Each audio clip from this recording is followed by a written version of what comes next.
Hey guys, this is gonna be my double review of the Star Trek Picard finale from Amazon Prime. So I'm gonna be reviewing both episode 9 and episode 10, basically a two-part finale to the first season, and it is called Arcadia Ego Part 1 and the same title but Part 2 for the second episode. So here we go, I'm going to dive in, full spoilers. I watched both of these episodes today, so they're fairly fresh in my memory.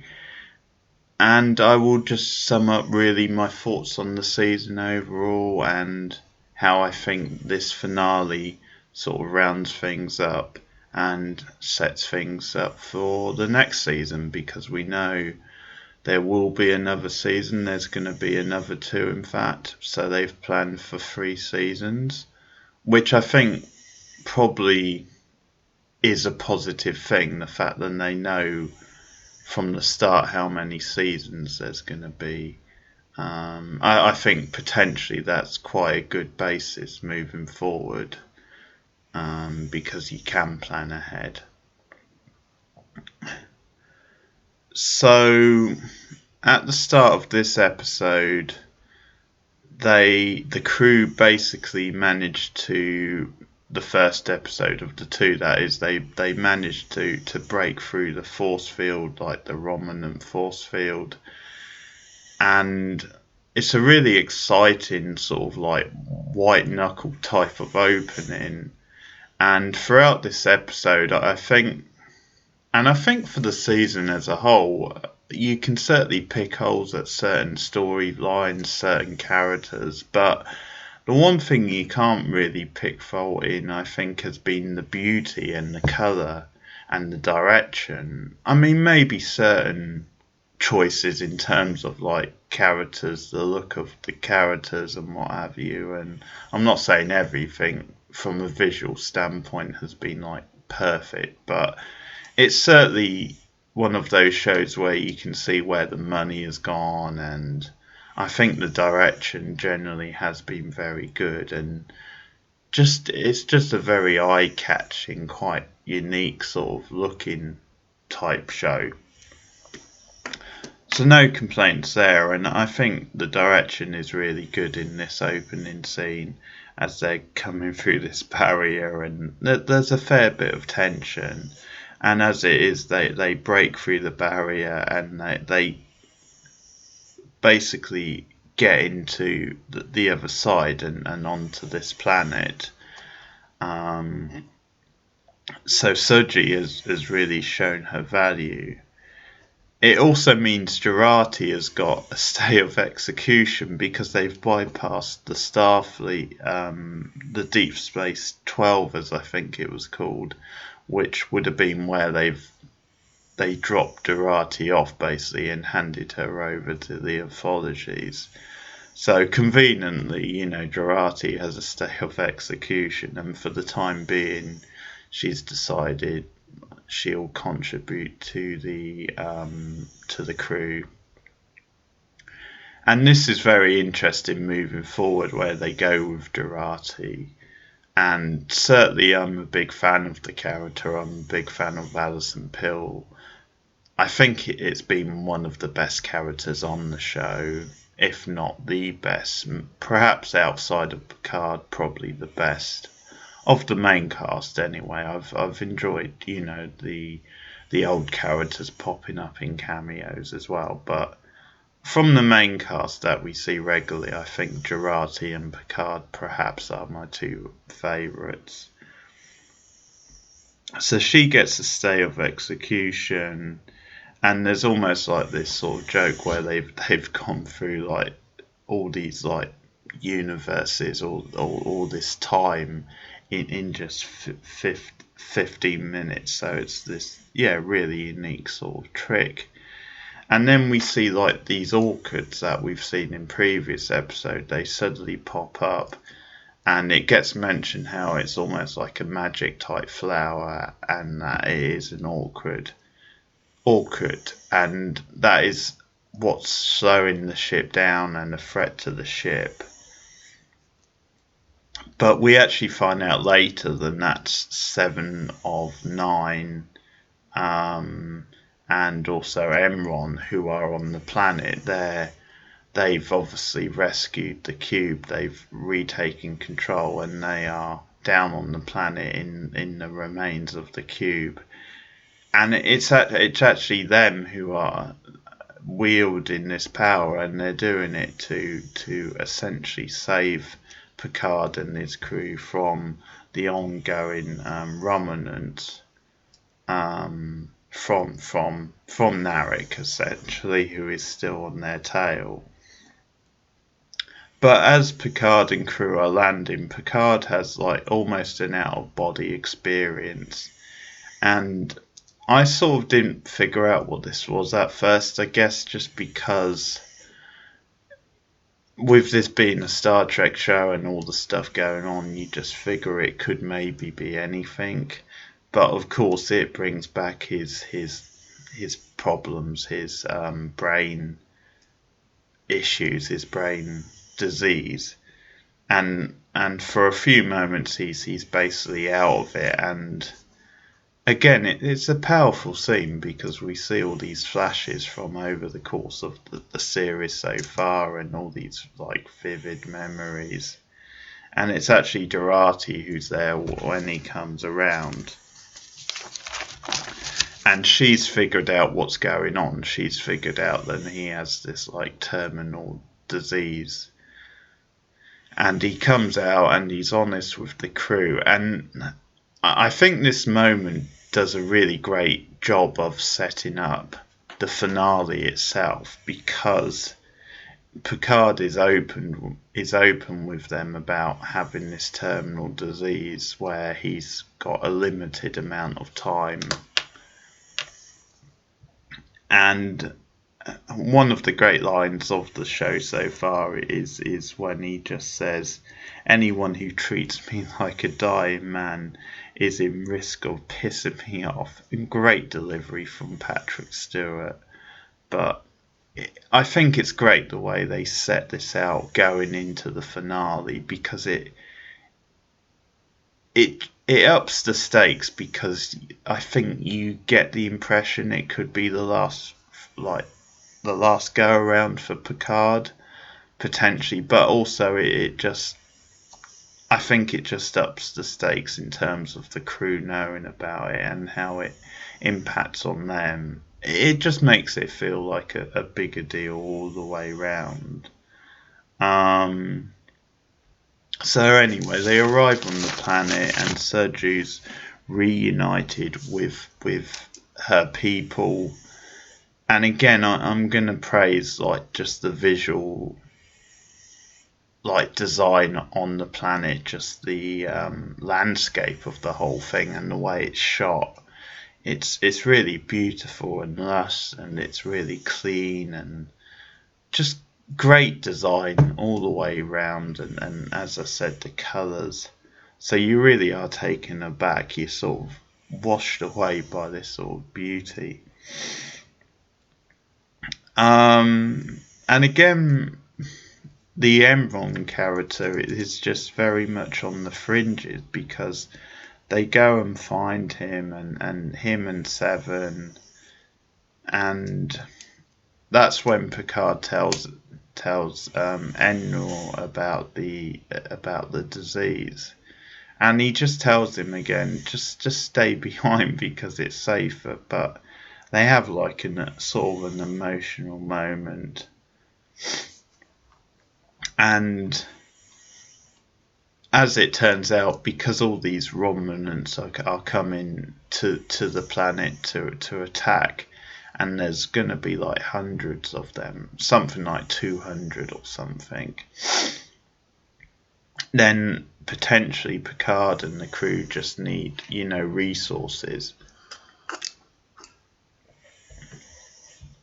And what happened is I sort of skipped over a bit when they're still in space, because this magical managed to take away all their powers and dismember them.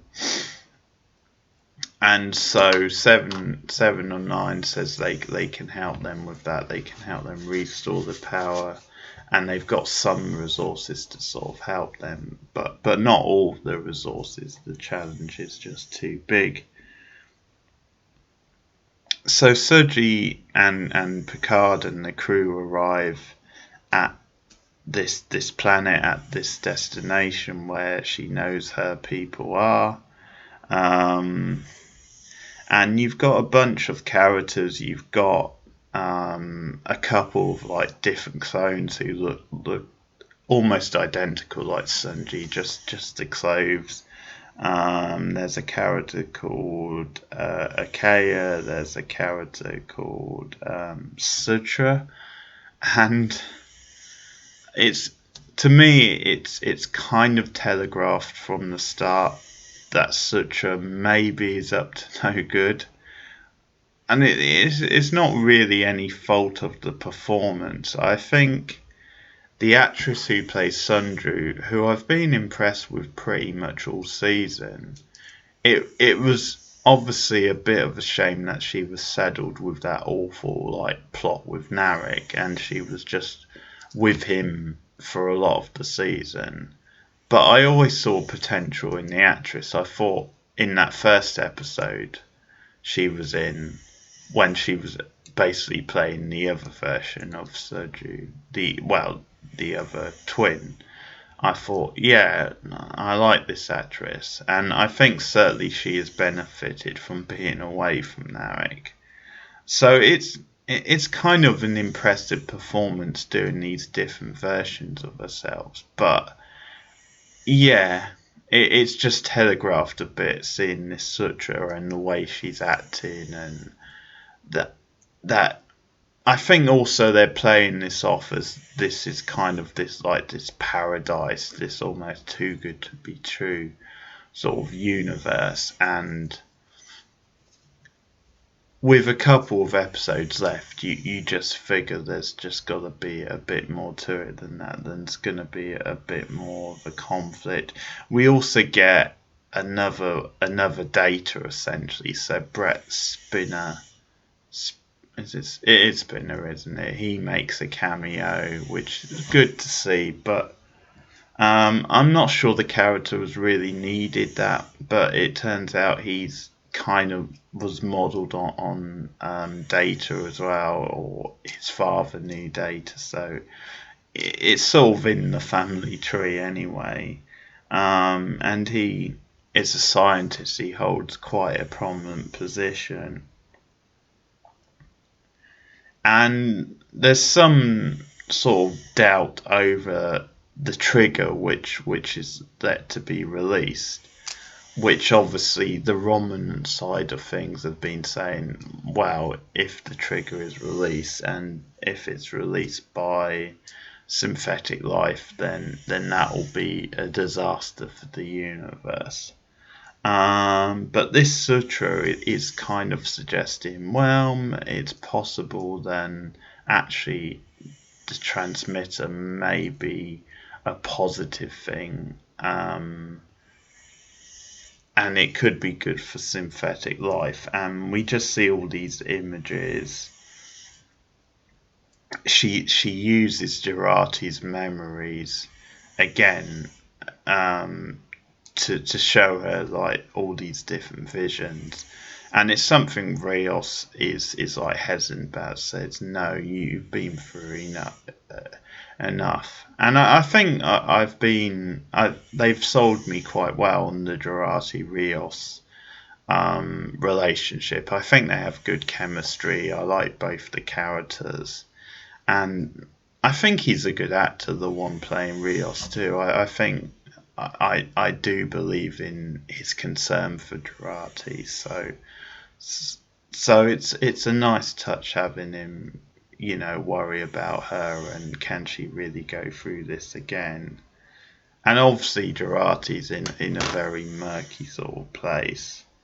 But But again, visually, this scene really lands very well, and it just creates a bit of doubt. It just creates that element of doubt.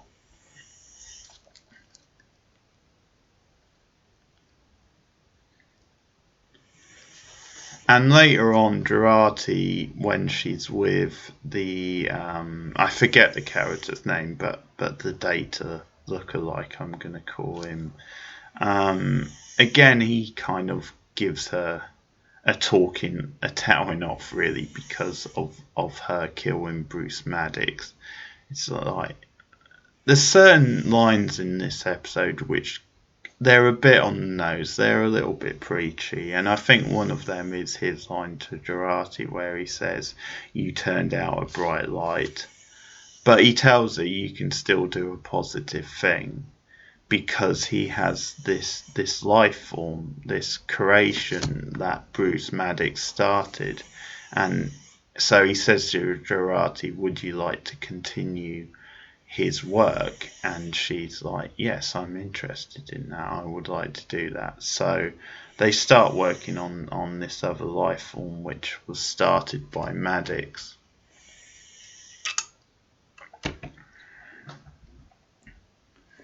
And another nice little touch is that there's a cat later on, and it's a cat which essentially they have created, and they just call him Spock too. So another nice little Star Trek reference in there. So it's good stuff.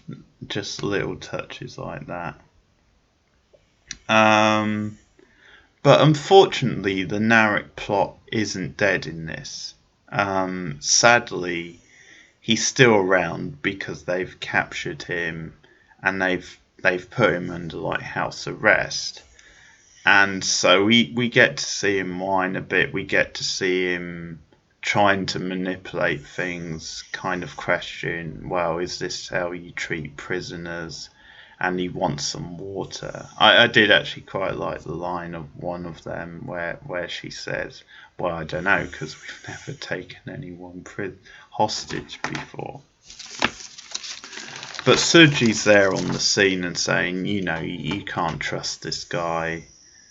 And I guess it's bringing up certain points like, yes, this guy's a prisoner, you can't trust him, but you still kind of maybe treat him as you would expect to be treated. You don't sort of like stoop to his level or their level, if you like. But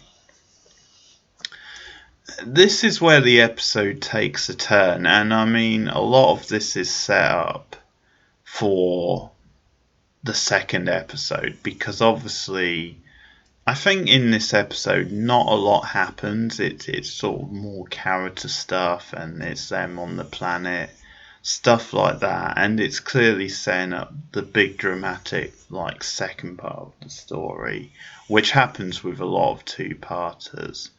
But this turn here I sort of didn't care for, partly because it just extends the Narek plot just beyond what we needed.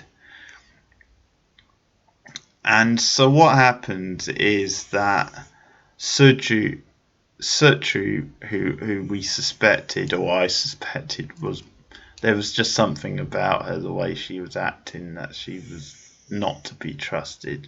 So they take it in turns, the clones, of like watching him, and Sutra basically opens up his door, and she goes up to him. She's kind of acting all seductive again, but she's just saying, yeah, she's saying, do you want to escape, sort of thing. And there's a bunch of other lines that hints that she's going to let. And what happens is that the other clone, I forget her name now. It was it Saga? Was it Akira? One of the names, but she's killed basically, and Suchu obviously says that it was Narek who has now escaped, and it was actually such a she killed her sister essentially, like the other clone, to just to cover up for the fact that she let Narek go. And the reason she let Narek go and killed the other clone is because as an excuse to create tension, because it's revealed that they've created like a synthetic like academy, like an army almost, where they're gonna take on the Romulans and they're gonna basically take over the planet and rule with an iron fist essentially. And she's done this to like wield power and manipulate things, because she kind of says, well, if we don't act, then another one of us could die.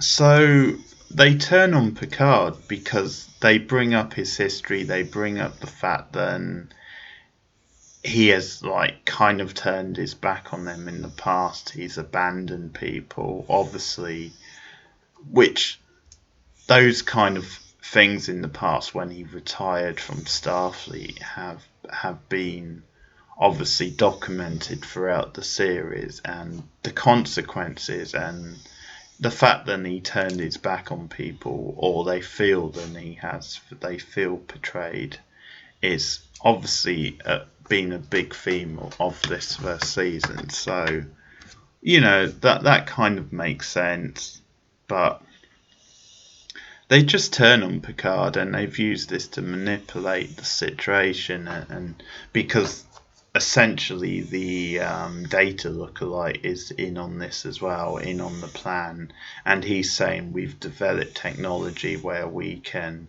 battle the Romulans and take control. And they're kind of saying, Picard, we're not going to put our fate in your hands. We're going to take control of our fate. You can't be trusted. And they put Picard under house arrest, and the reasoning, which is kind of weak, I think, is just they just say we can't have you roaming about, because if you start to talk to people, talk to other synthetic life forms, you might sort of mold them into your way of thinking. And I say it's a bit weak. It works fine because, of course, they're just using this as a power play. But I guess just the reasoning on itself is maybe a little flimsy if you want to like just create this sort of logic. And they also put Jurati on house arrest initially, but she manages to like worm her way out of it. She manages to talk them round, and she does this by saying she'll help like the Doctor with this new technology and developing the the new life forms and what have you. And what we basically get is Jurati turning on Picard because she's siding with the synthetic life forms. And that's kind of the dramatic ending, Picard being placed on house arrest. And it's certainly an interesting way for the plot to go. I do feel the drama is kind of forced in that, and I just think the Narek plot being like extended again is just to create drama, and it does feel a bit forced. So I kind of had conflicted feelings on the ending, and I think it just suffers a little bit from what we've had as this season has come towards the end, where you've just got too many characters, too many subplots. But it was certainly an interesting ending to that episode. So I'm going to move on to episode 2 of the finale, if you like. So again, et in Arcadia, ego Part 2, Episode 10, the final episode of Season 1. So, Narek sneaks away, and unfortunately we get more stuff with his sister. So he makes his way to the cube. He's reunited with his sister, who's again acting all villainous. But he sort of convinces her because he loads up on weapons, and he convinces her that he has a plan, essentially. And I think this is the weakest part of this final episode, is just the fact that we again have to have this contrived sort of villainous plan from Narek and the sister, and it just feels like his side of the plot was done. And obviously I'm partly saying that because I found it so boring, really, but I'm also saying it because it just feels true. I mean, it feels like there's enough other stuff going on, and that Narek being captured, that just end the plot there. That just feels like a natural sort of way to end it. Obviously they still had to do something with the sister because she was still out there and alive, but I'll talk about what they do with Narek, because Rios and Raffi have gone off. They've gone to the back to the ship to experiment with this trigger, this transmitter. And Narek shows up with all these weapons, and he's starting to throw like rocks at them, at the ship. And he kind of says, "I'm loaded," almost like a threat. But his reasoning for why they should trust him is because he's got all these weapons, but he's choosing just to throw rocks. And so he talks to them, and again, it's this manipulation, this way of twisting things, making them believe that because Enron's there now, he's with them. But it's this way of making them believe that a future with synthetic life forms is just dangerous. And he brings up this myth, this they have this scene. It's kind of ridiculous. It's almost, they're literally around a campfire, it seems, and Narek's just telling them this story, and just like these demons. I mean, he gives them a name.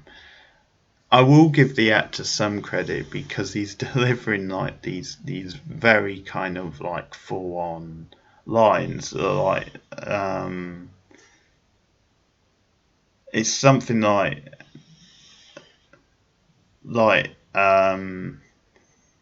the end of the world, basically 1,000 days of pain, various like dramatic, and actually the actor does do a good job delivering them, even though the scene itself is quite silly.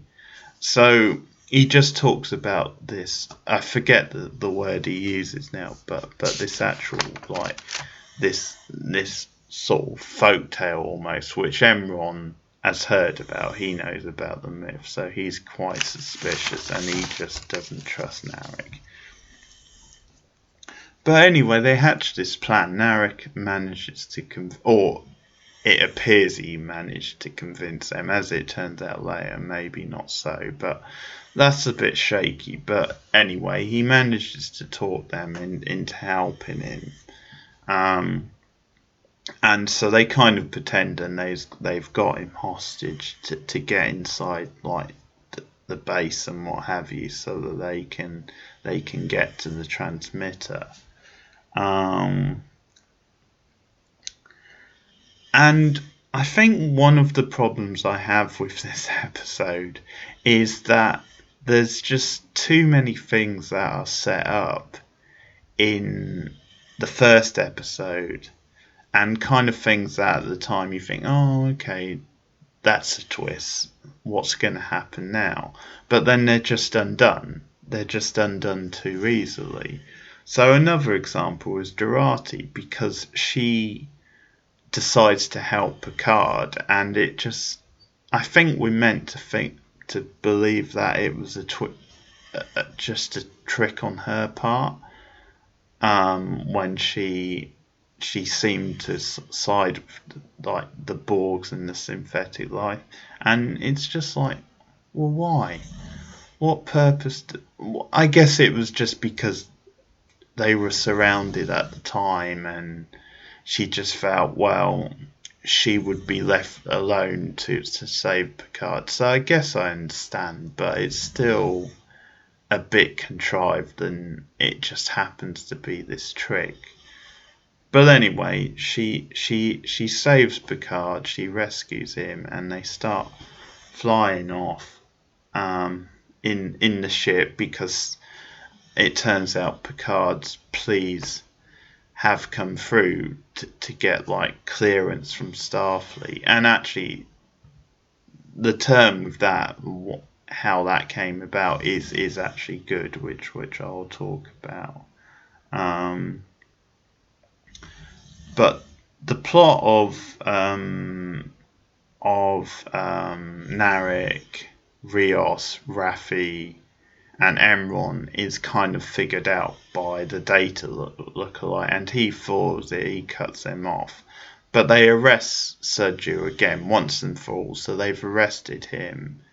And again, it's kind of confusing, because I couldn't really figure out if the others were in on it, if they sort of knew and they were just setting Narek up, or if it was just one of those things that they were going along with it. They were, they intended to go through with the plan, but then it just was foiled. But whatever, Narek is finally arrested for good, it seems. But again, it's just something that's undone. It's just this thing where they had him escape, and it's just so that he could try and hatch one last plan, but it's just to have it undone then, just as simply as him getting caught as they were coming in. It's pretty weak. It's just frustrating little things like that that have maybe dragged the season down a bit. We get a fight with Seven and Rizzo, some full-on like action with them, which I actually quite enjoyed, even though Rizzo as a character has been hit and miss. But the fight itself is good. It gives Seven something quite meaty to do, and eventually she kills Rizzo and says, "This is for you," and throws her over the side, basically. So yeah, Rizzo's gone. So it's a nice little scene, nice involvement from Seven. And again, with Picard and Jurati in space, and you get like the hundreds of Romulan like ships, and they have to dodge through like this field, this minefield of Romulan ships. And this is where the budget really pays off, and really well directed scene. It's just edge of your seat sort of stuff. It's really impressive visually, and just puts you on edge. It really raises the game. So these moments in the episode, I just kind of love. I couldn't really fault them.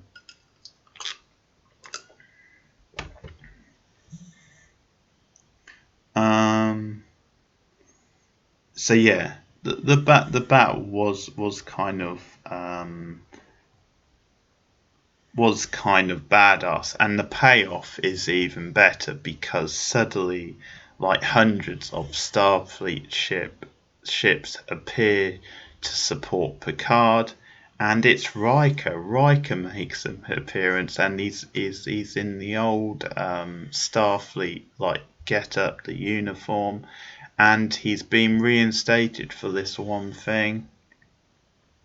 And he tells Commodore O then Starfleet have authority here, and he informs her then because of the way things have gone, then the ban has been lifted on synthetic life forms.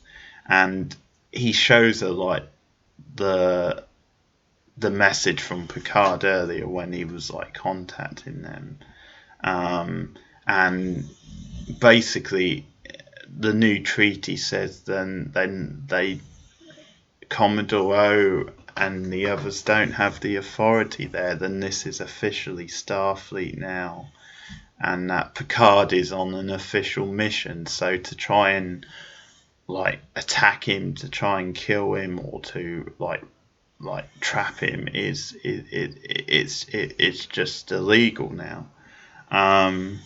But you still get this tense standoff where Commodore O says, get the lasers ready, aim it at them. And Riker, I really love this appearance from Riker, but he makes it clear that they will fire as well. So it's this tense sort of stand-up. But then Suji gets involved. Because she's been wavering a bit as well. She was kind of manipulated by the whole plot and this idea then you know, Picard has betrayed us and can't be trusted. But Picard has given this great speech once again, which may be a little preachy, but it sort of hits all the right notes and sums up some of the themes of the season. But yeah, Picard just lays it out to her. Then, I mean, why would we be doing this if we were against you, if you couldn't trust us? And he just makes it clear the power is with you. This decision is yours. And she makes the decision. She backs Picard. She overpowers. She like uses the power to like disengage the lasers of Commander O and the other ships. And that's it. So Commander O has no options. She has to back down. They have to back down. And she hangs her head in disgrace. So I really like that scene. That really lands. And I think what I'll say about the episode, and there's still one big dramatic event to come in it, but what I'll say is, although again I have some nitpicks with the plot, I think again the big dramatic emotional scenes, they do land.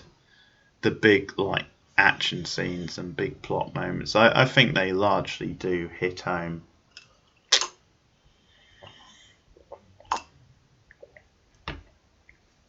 Riker's cameo is very good. It's a great punchy air fan service type moment, and he's really in his element. And you get a nice moment like with him and Picard when he says, "Okay, I leave the situation in your capable hands."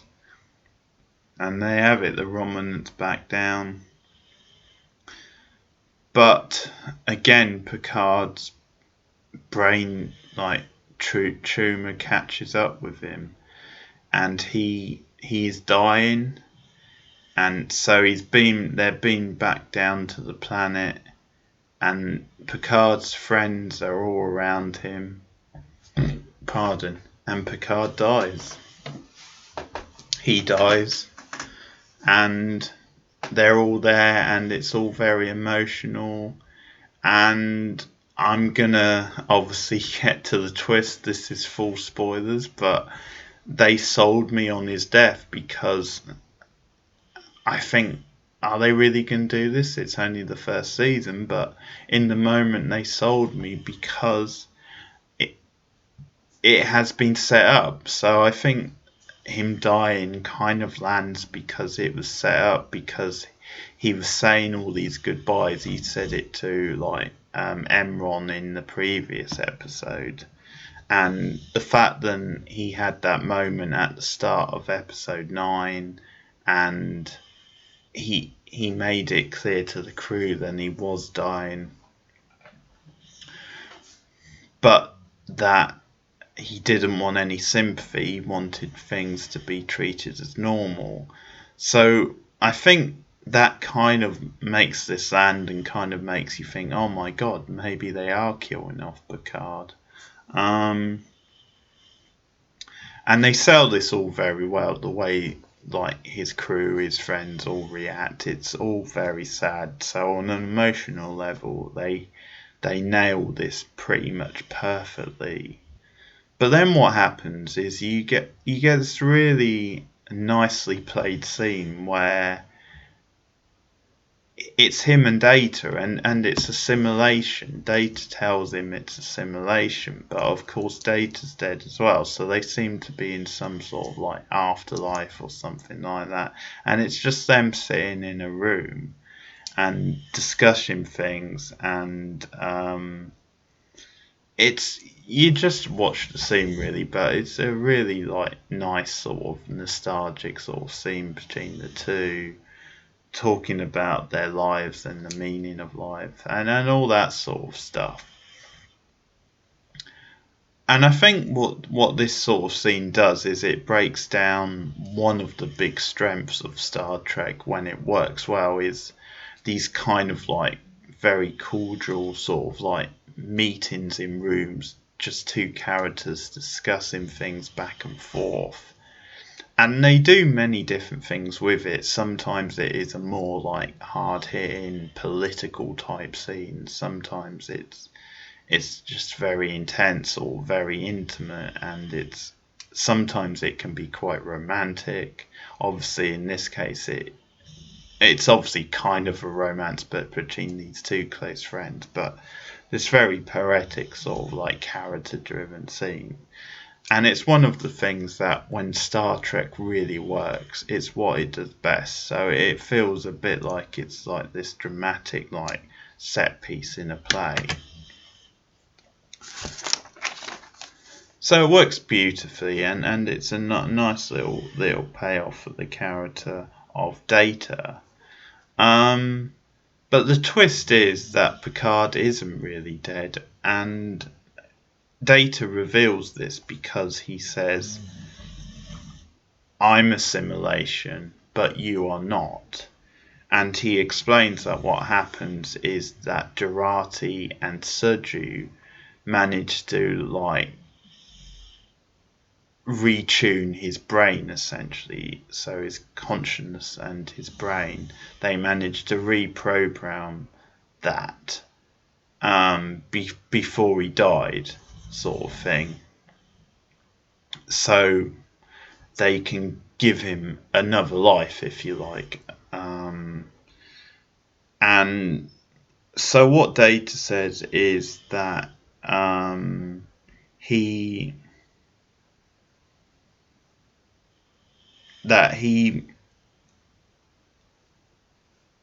wants to now die properly. He wants to experience like the afterlife and what have you, and he just goes into this speech that, well, he wants Picard to terminate his consciousness, and that is because Data makes the point then death is a part of life. Understanding death is a part. So it's actually this beautiful and poetic moment, and it kind of plays into this idea that many people believe this, then yeah, you have to die. It's a part of life. I mean, obviously we know we have to die, but even so, it's kind of always this vague sort of thing where you think, well, would it be such a bad thing if we could live forever? Is we accept death because we have to, but is it really necessarily a good thing? But Data very philosophical. But Picard is saved, so they reimagined his memory, reprogrammed it, and he's back. And they say to him, "You haven't been given like life indefinitely. You will die someday, like everyone else." They say that you will probably live now as long as you would have done, except without the brain tumor. And so they've eliminated the brain tumor, so he now will live longer potentially. Um, so that's kind of the twist, and I'm not really sure how I feel about it. I feel that it just feels a bit cheap because they'd sold me on Picard dying and this whole kind of his last big mission, if you like. Although you then have the problem of how they're going to do the show for 2 more seasons if Picard is dead. And ultimately, I don't think they would want Picard being killed off. Obviously, you could still have him like in flashbacks or in just come into the characters. But I'm a bit unsure about that, having killed off Picard, having had that moment land so well. If it doesn't just cheapen it a bit much, just bringing him back then and having this convenient twist. In one way, I kind of like it because it just expands again on the universe and the technology and the possibilities. And it's certainly a novel sort of twist. But there's a side to me that just wishes that maybe they'd gone with the bold choice, that maybe they had killed him off.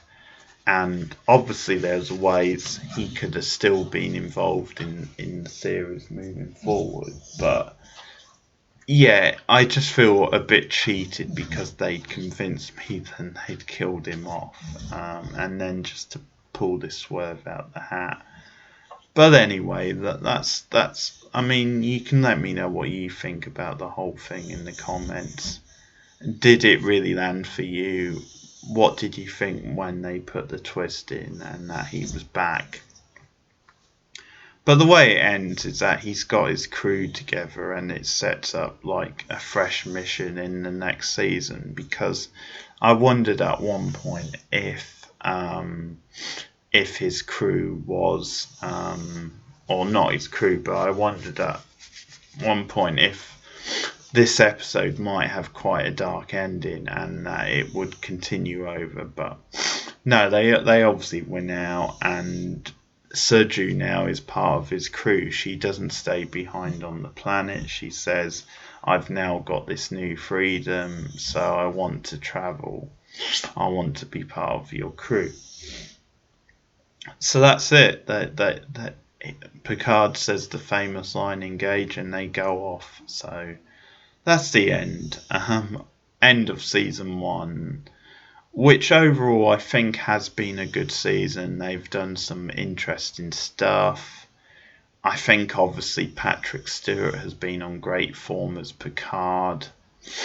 I like the difference and the contrast between the older Star Trek, like Next Generation. I like the modern themes, although they've been quite heavy-handed at times, but I think they have worked quite well. They've made you think. I think the look of it and some of the ideas and world building has been very impressive. There's been some like good moments of comedy, some good drama, some good action.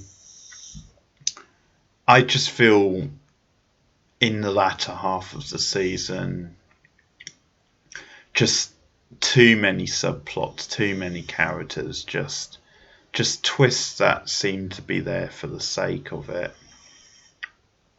And so overall, it's been a good first season, but not as good as it could have been. I think there's been, I mean, obviously the Narek stuff has definitely dragged it down, and there's just been too many contrivances.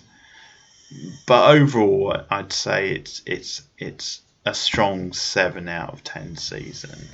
I can't really go higher because I think in the latter half of the season the stuff has been dragged down. The problems have been too big, I'll say, but yeah, I'm mostly positive and I'm looking forward to seeing what they do next season. Who knows, maybe Enron will win me around as a character. But that's my thoughts on the finale of Star Trek Picard Season 1. And let me know your thoughts in the comments below, what you thought of the season overall and what you thought of this finale. But I'll see you guys again soon. Goodbye.